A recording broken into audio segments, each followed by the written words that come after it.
dia, meus irmãos, paz seja convosco. Estou desacordado agora, né? Ato falho, eu também quase falei amém. Todos bem, glória a Deus. Feliz de estar aqui. Faz um tempo que nós vivemos aqui, né? Uns 10 anos já, quase. Uns 7 anos. Né? Glória a Deus, está lindo, pastor, parabéns. Que coisa linda. Glória a Deus, a igreja que tem história, com pastores que tem história. Glória a Deus, uma honra estar aqui. Conheço de bons testemunhos, conheço de bons relatos sobre a vida dos pastores, né? Nós temos algo em comum, que é conhecer a família, né? A família Guedes principalmente, e eu creio que tem muita coisa boa para acontecer aqui, viu? Amém. E deixa eu te falar uma coisa para vocês aqui, queridos. Quando eu entrei ali, a gente falou, nós fomos bater um papo, na segunda vinda, pastor. Eu botei o pé aqui dentro, me veio a palavra assim: onde 2, 3 ou mais estiver, em meu nome lá eu estarei. Amém. Eu quero primeiro agradecer, Senhor, pela tua presença nesse lugar. Amém. Porque em poucos lugares eu entrei e senti tanta presença de Deus. Aleluia. Eu não sei o que você está passando hoje, eu não sei em que situação a igreja vive hoje, mas uma coisa eu vou falar para vocês: quando você vê crianças louvando, instrumentos foram feitos para o homem usar, não o instrumento para usar o homem. E glória a Deus por isso. Amém. E eu dou um recado aí para as crianças que estavam aqui. Muitos jovens aí fora da sua idade estão querendo ser influência, ter uma carreira musical onde confundem cultura popular com música. Funk não é música, é uma cultura que eles criaram, diabólica. Aprenda um instrumento, faça como uma ferramenta para você, para ele te servir. Mas acima de tudo, sabe o que é lindo? Muitas vezes nós, na nossa igreja, de vez em quando tem umas quedas de energia lá, pastor. O vento, por causa do aeroporto. E no meio do culto, os instrumentos todos ligados, né? Som alto, daqui a pouco, tchum. Os momentos que a energia acabou, pastor, foram os momentos que eu mais vi a igreja adorando. Glória a Deus. Quer ver? Vem comigo assim. Porque Ele vive, Posso crer no amanhã, porque Ele vive. Temor não há, mas eu bem sei, eu sei que a minha vida está nas mãos do meu Jesus, que vive está. Tá vendo? Que coral lindo, que coral maravilhoso. Não falta mais nada, gente. Não falta mais nada, em nome de Jesus, Senhor. Glória a Deus. Abram suas Bíblias em Mateus capítulo 14. Quando vocês estão abrindo, eu quero agradecer muito o convite, mas também publicamente agradecer minha esposa, que sempre me acompanha nas minhas caminhadas aleatórias e malucas. Fizemos um casamento ontem, num campo bem hostil. Não é, pastor? E hoje, glória a Deus, pela graça do Senhor Jesus, a grande oportunidade de estar nesse lugar maravilhoso, abençoado por Deus, que tem história. É uma honra para mim estar aqui, viu? Mais uma vez. Queridos, Jesus, ele mostrou uma compaixão muito maior do que a sua dor. Antes mesmo da cruz, eu vou falar para vocês, 15 capítulos antes do desfecho do Evangelho de Mateus, Jesus, ele mostrou uma compaixão acima do que a dor que ele vivia. Só para a gente contextualizar, João Batista, ele morre. Jesus procura um lugar, um deserto, para orar. Como ele fazia? Ele se separava. Muitas vezes ele deixava os seus discípulos, a multidão, e separava num lugar secreto ali para ele orar ao Pai. E ele não fez diferente quando recebeu a notícia da morte de João Batista. Mas a multidão seguiu. Ele, ao ver a multidão, ele se compadeceu. Ele deixou a dor dele de lado e começou a fazer milagres. Eu estou na versão NAA, tá? Não sei se eu falei antes, tá bom? Pode ser. É parecida com a RA, só poucas coisas que mudam só. Mateus capítulo 14, versículo 1. Por aquele tempo, o tetrarca Herodes soube da fama de Jesus e disse aos que serviam: este é João Batista. Ele ressuscitou dos mortos e por isso forças miraculosas operam nele. Em outras versões ele fala assim: poderosos milagres acontecem através dele. Olha que Herodes está falando. Se João Batista ressuscitou dos meio dos mortos e está operando milagre, pois ele já sabia da fama de Jesus Cristo. Mas eu vou falar um negócio para vocês. Existe em filmes, em séries, flashbacks. Quando a pessoa está ali numa narrativa um presente narrativo. Eu estou narrando algo que está acontecendo agora. Herodes estava falando algo que estava acontecendo naquele momento. E ali eu imagino, pastor, eu tenho imaginação muito fértil. Eu imagino que naquele momento dá aquela embaçada na tela e volta-se um pouco para o passado, o flashback, para relembrar a morte de João. Nesse primeiro versículo, Herodes nem percebeu, talvez, eu não gosto muito de talvez, mas vamos num talvez aqui.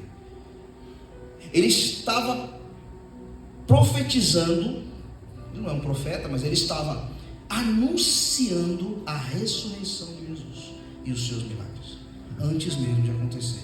Lembra que eu falei? 15 capítulos antes. 15 capítulos antes, a ressurreição de Cristo foi citada.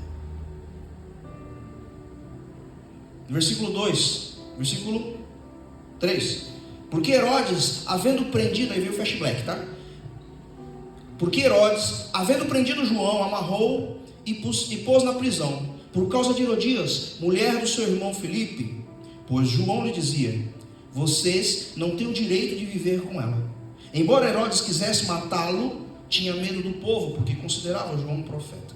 Mas quando chegou o dia do aniversário de Herodes, a filha de Herodes dançou diante de todos e agradou a Herodes. Este prometeu com juramento dar-lhe o que ela pedisse. Então ela, instigada por sua mãe, disse: dê-me aqui num prato a cabeça de João Batista. O rei ficou triste, preocupado, mas por causa do juramento e dos que estavam com ele, a mesa nos ordenou que o pedido fosse atendido. Assim deu ordens para que João fosse decapitado na prisão. A cabeça foi trazida num prato e dada à jovem, que levou a sua mãe. Versículo 12. Então vieram os discípulos de João, levaram o corpo e o sepultaram. Depois foram anunciar isso a Jesus. Versículo 13. Jesus, ouvindo isso, retirou-se dali num barco para um lugar deserto à parte. Ao saberem disso, as multidões vieram da cidade seguindo por terra. Ao desembarcar, Jesus viu uma grande multidão, compadeceu-se dela e curou os enfermos. Vamos falar um pouquinho só de João primeiro. João, ele não teve medo de falar a verdade, de confrontar o pecado de Herodes. E presta atenção, meus queridos, Herodes não era um romano. Herodes não era um romano. Herodes era um do povo de Israel. Certamente um pouquinho Herodes conhecia da palavra. E João Batista, como profeta que sempre foi, segundo Jesus, nascido de mulher, o maior dos profetas, ele botou o dedo na cara do governador e apontou o seu pecado. Não é lícito que tenha a esposa do teu irmão por tua esposa. Ele confrontou o pecado, sem medo de morrer. Não tenha medo daqueles que possam tirar a sua vida. Tema a Deus, que Ele pode tirar e pode dar. E João sabia disso. Jesus recebeu a notícia. Jesus se entristeceu. Estou falando do meu primo. João Batista, primo de João. E não só isso, era o seu precessor. É o cara que preparou o caminho para o ministério de Jesus. É o cara que endireitou as veredas. O que é isso? Quando um rei ia chegar numa cidade, a cidade não tinha uma estrada boa para a carroça passar, mandavam à frente batedores e homens trabalhadores para acertar a estrada para a carroça do rei chegar inteira do outro lado. João Batista, veredas é caminho. João Batista, ele endireitou, ele acertou o caminho para Jesus. Vem fazer o que eu não posso fazer, o que ninguém pode fazer. Ele preparou como? Raça de víboras. Eu falo para a pastora de vez em quando, falo assim: pastora, ora comigo, porque hoje eu estou no modo João. Se eu falar hoje, eu vou falar raça de víboras. Convertei-vos, arrependei-vos dos seus pecados. Eu vou ser arrastado, igual um maluco assim. João Batista não teve medo de falar a verdade e morreu. Jesus recebeu essa notícia com tristeza. Ele quis se recolher e orar. Ele pegou o barquinho, ele foi sozinho, mas a multidão seguia pela orla, vamos falar assim, seguia por terra. Muitos não vão enxergar a sua dor, mas vai esperar que você supra a dor delas. Muitos não vão tratar a sua família assim como você trata as outras. O nosso maior sofrimento é esperar algo em troca. Quantas vezes, pastor, o senhor já não pregou com dores e pregou sobre cura? Quantas vezes, pastora, a senhora com dor de cabeça, mas pregando sobre cura? E quantas vezes a gente não pergunta? Senhor, eu estou pregando sobre cura, mas estou com uma dor nas costas, Senhor. Aí Jesus falou para mim assim, mas falou para mim assim, mas você não está falando sobre você. Você está entregando o que é do reino. Você está entregando o que é do trono. Glória a Deus. Eu fui curado de uma hernia, pastor, que eu não conseguia nem sentar na cadeira. Pastor, eu testemunho. Depois desse dia eu fui curado de uma hernia que eu chegava em casa de moto, eu precisava de ajuda para descer da moto. Quando eu descia, eu ficava um tempo sentado no chão para poder me recuperar.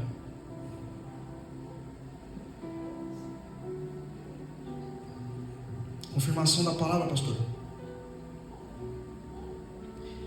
Dá graças no que você tem. Glorifica a Deus se você tem pouco, que Ele vai te abençoar com um milagre maior.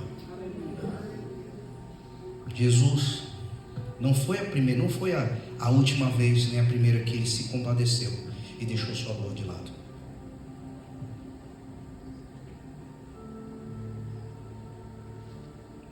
No versículo 13, versículo 14, ele diz: ao desembarcar Jesus, viu grande multidão, compadeceu-se dela e curou os enfermos. Mesmo enfrentando o luto é para ser vivido. A gente fica triste quando perde alguém. O luto precisa ser vivido. A dor precisa acabar, a saudade vai ter. Não tem jeito. Mas quem está em Cristo Jesus, presta atenção no que eu vou falar, não morre. Vai ter uma vida eterna. Você dorme. Então, mesmo na dor, continua, porque eu vou falar para vocês, principalmente a gente fala muito para os jovens pastores. palavra de Deus diz assim: o choro pode durar uma noite, mas a alegria vem. O mundo fala, a alegria pode durar uma noite, mas o choro vem pela manhã. Choro quando o dinheiro acaba, choro quando o cara está embebedado e faz besteira e depois nem lembra o que fez, e quando lembra se arrepende. O choro quando olha para a conta bancária e gastou tudo na farra, e o diabo rindo enquanto chora. A alegria pode durar por uma noite, mas o choro vem pela manhã. Isso é o que o mundo fala. Alegria momentânea, um tempo perdido.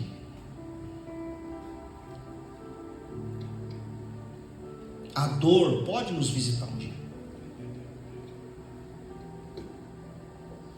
mas ela não pode parar o teu propósito, a sua caminhada. Continuar acreditando que sim, nós servimos um Deus de milagres, nós servimos um Deus que pode todas as coisas. Glória a Deus, aleluia. Mesmo se você estiver passando por um momento difícil, continue falando dele. Continue anunciando os milagres dele. O diabo vai falar, mas por que ele não fez por você ainda? Calma que vai acontecer. Aleluia. Jesus, ele começou a fazer milagres, ele curou. Aqui está falando com isso. Maior fonte de informação que nós podemos ter. Um dia me falaram assim: pastor, por que o evangelho conta, os 4 evangelhos contam mais ou menos a mesma história? Existe uma forma, um método, principalmente que a polícia usa. Se você pega duas pessoas para ser testemunha de algo, hoje 2 pessoas que cometeram um crime juntos, separa elas, você faz a mesma pergunta, o cara vai te achar um idiota. Fala assim: meu, de novo está me perguntando isso, mas você vai responder a mesma pergunta. Estou te perguntando isso. Se ele contar a história com detalhes, usar as mesmas palavras, todas as vezes que você perguntar, a grande chance disso ser mentira. Eita, né? Quando você vai na frente do juiz, tem 2 pessoas para ser testemunha de algo, uma causa trabalhista ou algo parecido. O advogado combina lá fora, fala assim: ó, vocês vão falar isso aqui. O que vocês vão falar? Isso aqui. E você, isso aqui. A mesma coisa, eles decoram. Chega na frente do juiz, acho que o juiz é bobo, né? E fala mesmo para o juiz, vocês combinarem isso lá fora. A mesma história contada do mesmo jeito. Nós temos 4 evangelhos, queridos. A mesma história contada de visões diferentes. Ah, mas isso aqui viu Maria Madalena e Maria? Mas isso aqui viu Salomé? Por que isso aqui não viu Salomé? Não, isso é uma das maiores provas de verdade que existe nesses evangelhos. Que não tem combinação, ninguém combinou nada, conta a mesma história, mas assim, com pontos de vista diferentes, óticas diferentes. Se eu falar para você, ó, posição que eu estou aqui, você vai ver o vaso de frente, você vai ver o vaso de lado, você vai ver o vaso, mas eu estou aqui. A maior verdade está aqui. Então Jesus disse assim, a palavra de Deus disse: e curou os enfermos. Ele não falou curou um ou outro, curou os. Já deixa nos entender que curou todos. Pastor, se eu tiver, me fala o tempo aí, pode ter. Curou todos. Mesmo em meio à dor, ele continuou. E ali, ao cair da tarde, os discípulos se aproximaram de Jesus e disseram: o lugar é deserto, é tarde, mande a multidão embora, para que indo para aldeias, comprem para si o que comer. Jesus, porém, lhes disse: não precisam ir embora, deem a vocês mesmos de comer a eles. Eu falo para vocês, queridos, deem a vocês mesmos de comer a eles. Uma multidão. Se eu falo isso para quem está ali no final do mês, não tem dinheiro nem para comprar aquele pãozinho assim, sabe? Talvez acontece, Deus está abençoando a dispensa, dá graças um pãozinho, calma aí, aqueles 2 peixinhos, faz um patê, bastante pão, não sei, mas aí fala assim: não, você vai alimentar aquela multidão, né? Jesus não está falando assim: eu acho que vocês conseguem, alimentar. Jesus não falou assim, vai que eu vou prover. Ele só deu uma ordem, vai e alimenta a multidão. Vocês vão alimentar a multidão. Ele deu uma ordem naquele momento, enquanto os discípulos, queridos, sem maldade, eles não tinham essa maldade nesse momento. Eles não estavam colocando empecilhos, eles estavam preocupados. Falaram, Senhor, já é tarde. Senhor, é deserto aqui. Essas pessoas estão com fome. Colocou 3 empecilhos. É tarde, é deserto, estão com fome. E deu a solução. Pô, manda eles embora. Jesus já tinha tudo isso em mente e já tinha a solução. Onde nós vemos dificuldades, onde nós vemos um deserto, Deus enxerga oportunidade. Aleluia. Oportunidade de você crescer. Oportunidade de você conhecer o seu coração. Glória a Deus. Às vezes é na situação que você vai conhecer seu coração. Nunca reaja a um assalto. Entrega o celular, em nome de Jesus, Deus vai te dar o melhor. Se você usa para Deus, se você usa para coisas ilícitas, deixa o bandido levar. Agora, se seu celular é convertido, só vê coisa de Deus, Deus vai te dar outra. Às vezes o roubo do celular é livramento. Como está vendo só besteira, melhor ficar sem. Né? A gente não sabe os caminhos que Deus traz para nós. Mas não entrega, mas na situação do assalto, quem já viveu uma situação de assalto aí? Você só sabe a sua reação na hora, porque você é ativado em você os seus instintos mais primitivos. Alguns sem pensar avançam, outros sem pensar correm, outros sem pensar se travam de medo, não conseguem nem reagir. Ali você conheceu o coração. A situação dessa, a situação de incêndio, a situação da entrevista, só se conhece quando você está ali. O que Deus permite que aconteça? Você passar pelo deserto. Deserto, queridos, deserto é um processo, é um caminho para chegar a Jerusalém. O deserto é o caminho para chegar em Canaã. As provas são para você crescer. E Deus permite que aconteça algumas coisas, algumas dores, para que você conheça o seu coração, porque Ele conhece. Mas precisa você conhecer. Quando eu sou confrontado, muitas vezes as pessoas são confrontadas no momento de oferta. Fala, tem gente que se fecha, vai para o banheiro. Falei, o quê? Vai procurar um médico, querido, tá? Em contingência sanitária. Não aqui não acontece isso. Quando é confrontado, as pessoas espanam. Eu vou embora dessa igreja, eu vou para outra. Hoje, pastor, você é o pastor bom. Amanhã você pode ser o pastor ruim, eu sou o pastor bom. Aí depois eu sou o pastor bom, pastor. Eu sou o pastor ruim. Porque um outro pastor virou pastor bom. Só que nessa travessia, de igreja para igreja, Jesus volta no meio. E presta atenção, queridos. Jesus não é adúltero. Jesus não é bígamo. Jesus tem um relacionamento. Jesus tem uma noiva. Ela está aqui. Amém. Jesus não vai ter um relacionamento com a noiva e um relacionamento extra na casa com um só. Ai, mas eu falo com Deus na minha casa, eu escuto louvores no meu carro. É sabor, noiva. O Senhor é meu pastor e nada me faltará, as pessoas dizem lá fora. Mas para que Jesus seja o seu pastor, você precisa ser ovelha do aprisco dele. O aprisco dele é dentro da igreja.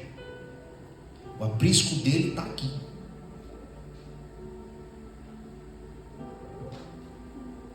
Inserido. Ele diz que vocês são ramos enxertados na videira. Aleluia. Permaneçam enxertados na videira. Hoje você pode falar de Jesus, queridos, mas tem coisa acontecendo que daqui a pouco vamos ser impedidos, vão tentar nos impedir. Os discípulos viram obstáculos: deserto, tarde, fome. Mas Jesus disse: deem vocês mesmos o alimento a eles.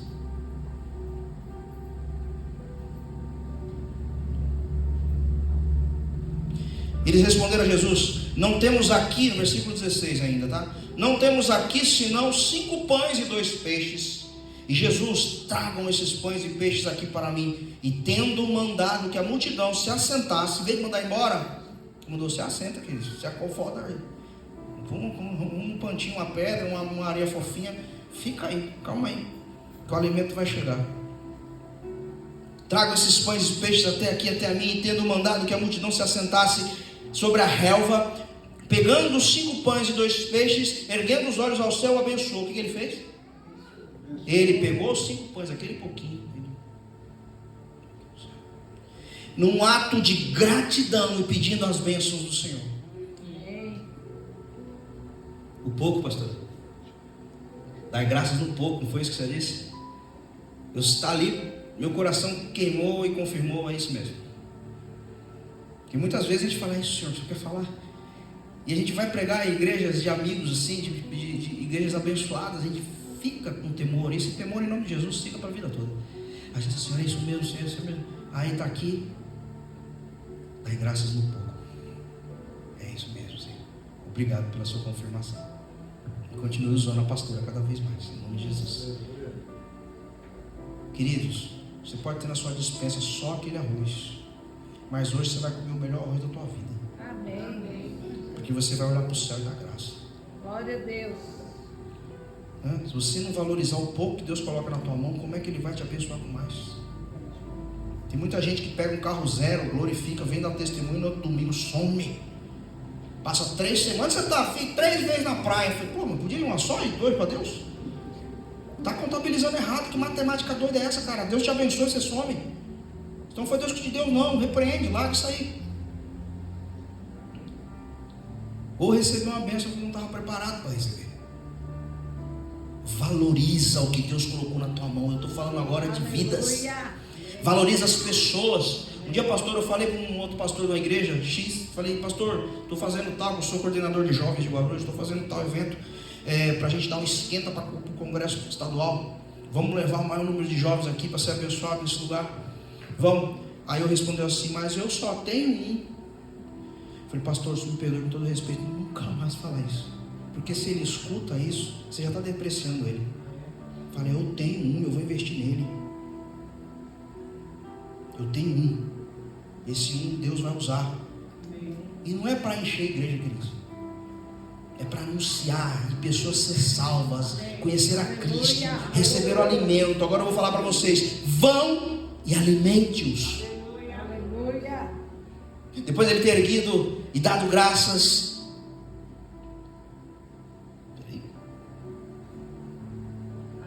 e tendo mandado a multidão se assentasse sobre as águas, pegando os 5 pães e os 2 peixes, erguendo os olhos ao céu, abençoou, e depois, tendo partido os pães, deu-os aos discípulos, e estes deram à multidão. Presta atenção. Jesus deu graça. Obrigado, Senhor. Abençoa. Ele entregou para quem primeiro? Ele não saiu distribuindo para a multidão. Primeiro para vocês. Agora vão e alimente a multidão. Está entendendo o que eu estou falando? Queridos, se o ano que vem cada um de vocês evangelizar uma pessoa, não vai ter cadeira aqui, pastor. Você vai ter que dar outro. Você tem 2 horários já? A igreja não tem preparo. Prepara que vai ter briga não, vai ter uma dificuldade para escolher quem toca hoje. Amém. Glória a Deus. Como é que eu vou ter que fazer uma escala dos músicos? Em nome de Jesus. Uma coisa, pastor, a gente fala muito lá também: não são o futuro, não, é o presente. Eu sentei e falei assim: está exatamente quem Deus queria que tivesse. Primeira, as crianças abriram a voz, é exatamente quem tinha que estar aqui. Existem escolhas, e elas escolheram estar aqui. Então, vai ter uma bênção muito grande, meu Deus. Amém. Muito bem.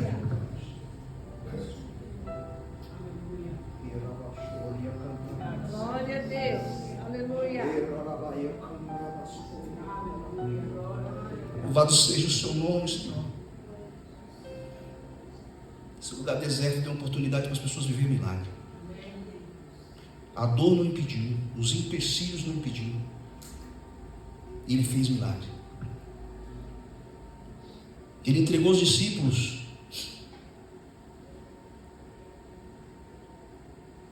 E estes deram a multidão. Todos comeram e se fartaram, e ainda recolheram 12 cestos cheios de pedaços que sobraram. Olha só, e os que comeram eram cerca de 5.000 homens, além de mulheres e crianças. Tinha essa, né, de contar os homens, porque, poxa, você imagina, gente, não tinha computador. A Bíblia é misógina, a Bíblia é machista. Valeu, os outros falam fora, queridos. Presta atenção, eu não preciso ir longe. Eu vou em Gênesis capítulo 3, versículo 15. A promessa do Messias foi entregue a Eva. Mas a Bíblia é machista. Não foi entregue a Adão. Jesus, Deus é poderoso, podia fazer Jesus descer assim, glória. Mas ele escolheu uma mulher para conceber pelo Espírito Santo. Nós homens não tivemos nem a participação, pastor. Não. Entreguei para Adão fez besteira.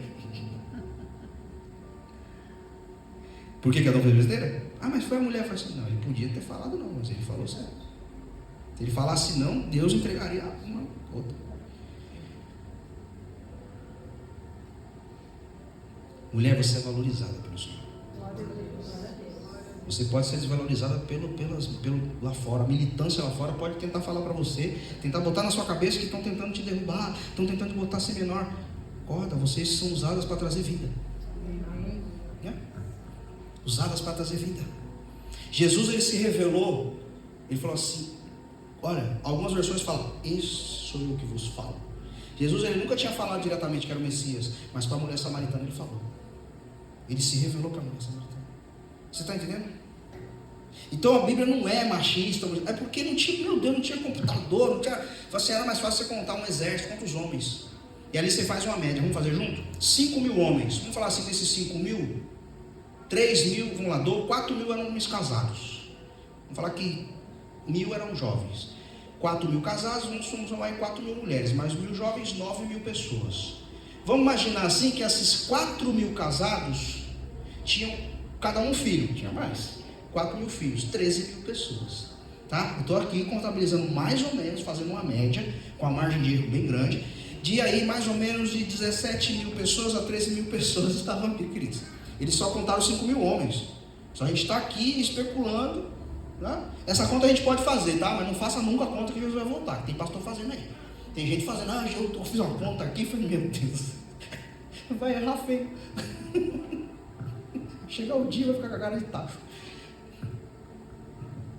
Não cabe a gente saber que hora ele vai voltar. Deus que sabe. Virar como um ladrão de repente. Foi. Quem tá, quem não tá já era. Aí você lembra do que eu falei. Inseridos na igreja.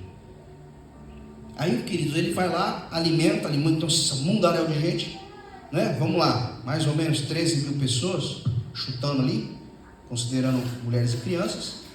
E aí vem aquela reflexão: por que sobrou 12 cestos? Por que sobrou 12 cestos? Um para cada discípulo. Foi para esfregar na cara, tá vendo? Vocês falaram que não iam ter, aí toma mais um para vocês aí. A mente humana ia pensar isso, né? Por que tinha mais 12? Para que tanto? Todo mundo já comeu, se fartou, que desperdício, Jesus. Judas falaria. Não foi isso que ele falou? Perfume? Porque o desperdício vende e dá para os pobres. Como ele era, como é que fala? Bonzinho, como ele era filantropo. Eu sou Judas, playboy, filantropo e traíra. Quem pega a referência vai saber. Mas Jesus, para que esse desperdício? Alguém é para pensar e falar, talvez, falamos um bocado de gente, hein? Falando de, vamos falar, 5.000 homens, será que um não pensou isso? Não, que desperdício, hein? Todo mundo já comeu, tá todo mundo fartando aqui, ó. Até alguém aqui soluçando. Estou até aqui meio que soluçando. 12 cestos, um para cada. A gente imagina ali, um para cada, tem que ajudar, Jesus não ia carregar aquilo sozinho. Um para cada discípulo. Eu falo para vocês, o que você acha que significa esses 12 cestos? que vocês acham que significa os 12 cestos? 2. O que será que significa? Foi. Só? É o segundo, aumenta um pouquinho só. O que significa esses 12 cestos? Vamos voltar lá? A ordem que ele deu? Vai e dá-lhes de comer vocês. Queridos, Jesus, Ele não deixou a dor impedir. Ele continuou o propósito dele. Ele alimentou aquela multidão e entregou e disse uma mensagem para seus discípulos, para vocês e para nós hoje. Existe muito mais pessoas famintas, e eu já preparei vocês para alimentá-los. Existe mais pessoas com fome. Continue distribuindo alimento. Essa dor não vai parar. Eu não sei o que você está sentindo nesses dias de milagres, 40 dias de milagres. Nós escutamos tantos testemunhos, nós escutamos tantas bênçãos, mas eu falo para vocês, queridos, nós estamos hoje no 5º dia, certo? Estamos no 5º dia, faltam 35 dias. O que representa esses 40 dias? 40 dias no deserto, Jesus. 40 dias, Elias. 40 dias de oração, clamor. 40 dias do seu devocional. Segue na obediência. Dai graças no que você tem. Dai graças à igreja que você está inserido. Dai graças aos pastores que foram colocados em suas vidas. –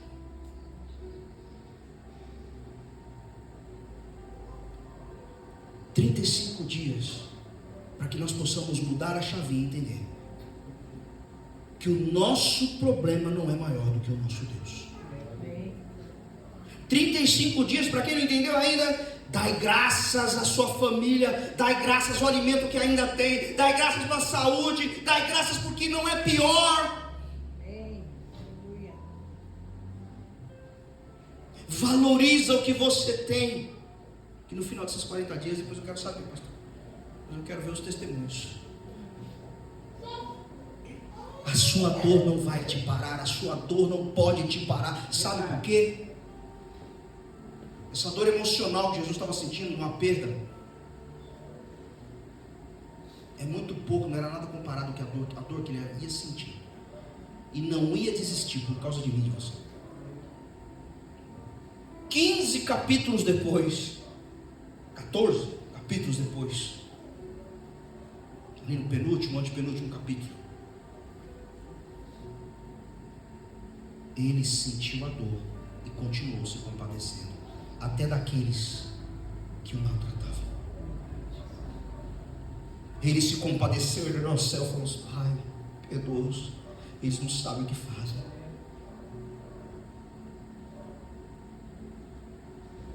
Cada chicotada era minha, uma daquela era minha, era sua, outra era do outro, outra era do outro. Cada dor, cada sofrimento, cusparada, tapa. Desce daí. Diz que salva todos, salva-te a ti mesmo. Era o que diziam. Salvo engano, Salmo 22 é um cântico da crucificação.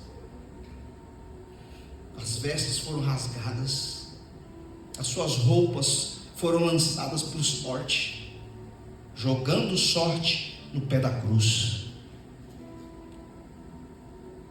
Enquanto o Deus da glória padecia, alguns ainda tirando sorte do lado da cruz. A dor que ele sentiu, o sofrimento naquela oração no jardim de Getsemane. Ele orou, ele chorou: Senhor, mas faça a sua vontade. Ele estava sentindo dor, ele estava sentindo a minha dor, ele estava sentindo a sua dor. A dor que você sente hoje, ele já sentiu há 2000 anos atrás.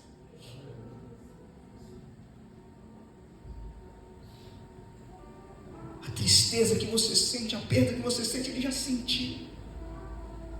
Ele se compadeceu, ele não desistiu. Ele continuou. Mesmo no meio da dor, ele operou milagres.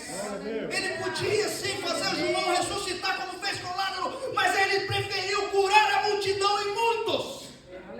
Muitos que estavam ali gritaram Hosana numa semana e na outra semana gritaram crucifica. Muitos curados que estavam ali. Você imagina? A pessoa que talvez nem falava. Dias depois estava lá, crucifica! Solta Barrabás! Ele me serve agora, esse aí serviu antes. Esse aí não me serve mais. Muitos conheceram Jesus, mas não tiveram um encontro real com Ele. Não seja, vou ter tempo. Hoje, agora. Não deixe a sua dor fazer você parar. Seja ela física, emocional. Em nome de Jesus, nós estamos repreendendo agora já todo sentimento de depressão e ansiedade. Em nome de Jesus Cristo, tudo que não deixa acordar no domingo de manhã para vir num culto abençoado como esse. Assim como eu me senti quando eu cheguei aqui, em nome de Jesus, que todos os cultos vocês sintam isso. Que não é apenas uma novidade emocional, é algo que você vai viver. Eu pergunto para você essa noite, você é feliz? Essa noite. Você é feliz? Ou você está feliz? Estar é diferente de ser. Estar é uma condição momentânea, dependência de um momento emocional, dependência de uma conquista material, dependência de uma situação. Não sejam dependentes de nada, sejam felizes em Cristo Jesus, porque nele é prazer. Em Salmo 1 diz: tenham prazer na palavra de Deus, medite nela dia e noite. Sejam felizes em Cristo Jesus, mesmo se estão num dia triste, mesmo se estão num dia de dor, pois Ele suportou todas as dores e se compadeceu dos pecadores. Aleluia. Glória a Deus. Ele te amou. Vou falar de novo, pastor. Você é a pessoa mais amada desse mundo. Amém. Você é a pessoa mais amada desse mundo. Eu não faço, a pastora sabe. Eu sou tímido. E quando o pastor fala assim, olha para o seu irmão do lado, eu estou num congresso, eu não conheço a pessoa, fala para ele isso. A pastora sabe, prefiro orar para a pastora. Aí o pastor lá fala, não que vem com você, olha para o outro. Olha para o seu irmão do lado.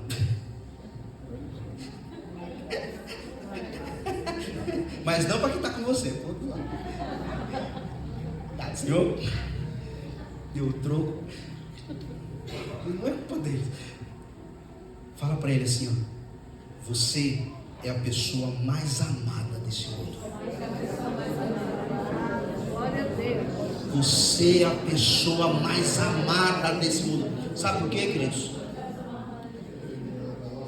Você vai aprender que não precisa de uma dependência emocional de uma outra pessoa. Talvez você não encontre amor num homem, numa mulher, nos seus filhos. Talvez você não encontre amor por onde você anda, por seus amigos. Mas em João capítulo 3, versículo 16 diz: Ele amou o mundo de tal maneira que deu seu Filho unigênito para todo aquele que nele crê não pereça e tenha vida eterna. E eu digo mais, uma vida em abundância. Comereis o melhor dessa terra, uma vida feliz, não com alegrias ali momentâneas, mas uma felicidade plena e eterna na presença do Rei. Aleluia. Mateus 14 começa com a morte e termina com a provisão. Mateus 14 começa com a morte de um ente querido e termina com um milagre maravilhoso e uma promessa, um alimento que não se acabará, um alimento que vocês vão se fartar, o alimento da palavra de Deus. Toda a ceia você se reúne no memorial, você serve aquele alimento, você compartilha o que Ele fez por vocês, o que Ele fez por nós. Ele entregou a sua vida por mim e por você. Ele não desistiu, mesmo na dor, Ele continua. E mesmo na sua dor, em nome de Jesus, você não vai parar. E eu creio que se você crer também, essa dor vai acabar. E teremos testemunhos no final desses 40 dias. E eu creio que até antes. Essa é a palavra do Senhor para você essa manhã. Salve de palmas, Senhor Jesus.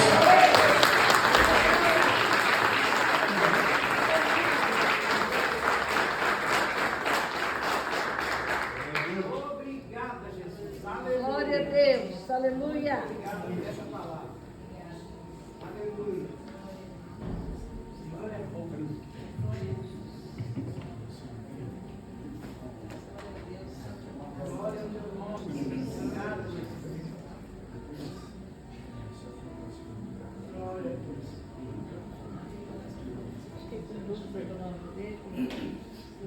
Meu Deus. Chamei ele de Leonardo, mas é Leandro, tá?